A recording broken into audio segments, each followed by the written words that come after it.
For the past several years, Nashville SC has been hard at work. Building a soccer club from the ground up requires vision, passion, and sacrifice. And in the case of the new stadium, thousands of tons of steel, brick, and wood. It's massive, majestic, but also carefully designed to match the neighborhood that surrounds it, and engineered to reflect the spirit of the city. In the words of Ralph Waldo Emerson, a house is made with walls and beams, but a home is built with love and dreams.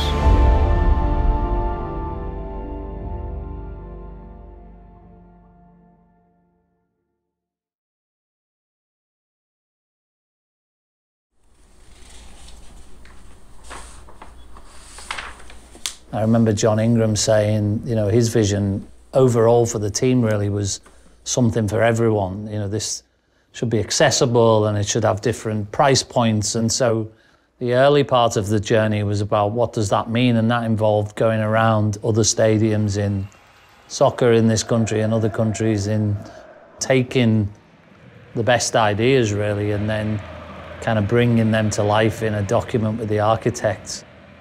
It was a huge process to get to drawings like this that had hundreds of pages of every layer and every piece and every space. And then the bigger challenge, I guess, was bringing that to the reality that sits across the street now. It was a great decision to bring this to the fairgrounds and to Wedgwood Houston.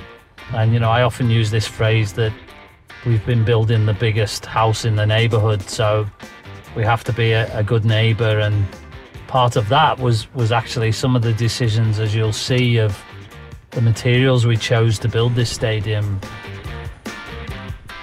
A lot of stadiums you see, modern stadiums today, you see a lot of glass and shiny sort of spaceship type construction. And we really made a very purposeful decision to choose materials that fit that urban neighborhood. So a lot of steel and brick and wood.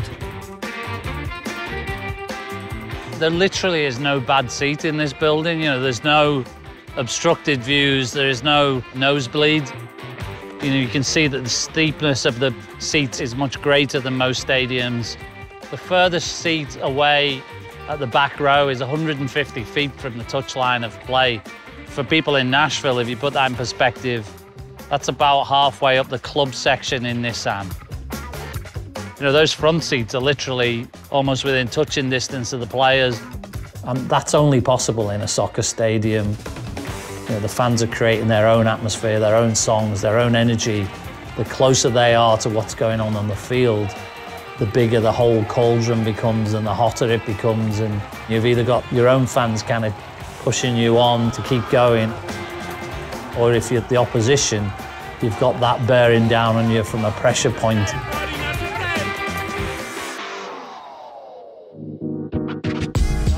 Building a stadium is one thing.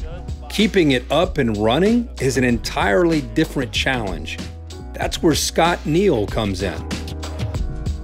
One big point for us was to be able to get fans through the stadium, because as you know, at halftime, it's hard to buy your food and beverage, get to the restroom, make it back to your seat in that 15 minutes. So most stadium concourses for soccer are about 25, 30 feet wide. Ours are 65 feet wide. Most soccer stadiums have 2 to 3 entrances. Ours have 7. In terms of the technology, we as fans have come to expect a lot and expect it all instantly.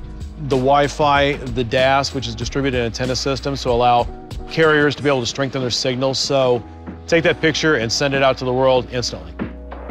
Whether it's the price of a seat, at the higher end in a club like this, to the family section where under 12s are getting for $12, and you can bring a family of 4 for less than $100. I really believe we've captured that spirit of something for everyone. I can attest there's not a bad seat in this house. I've walked to the very last row on the far corner, and you're still incredibly close to the action. It doesn't feel so much like a stadium, but kind of like an outdoor arena. Obviously, this is the first step of where we plan to go for a long journey, but just remember, this isn't the end, it's just the beginning. We had a whole season in 2021 where we never lost a game at home. How long may that continue? You know, this is our house now, and this is where we want to defend our team and defend our record. So I think we've got all that right. It's kind of like that thing where it says just add water. We just need to add 30,000 fans now and switch it on. On the next Dream Together homecoming, doors are opened and fans get their first look inside the park.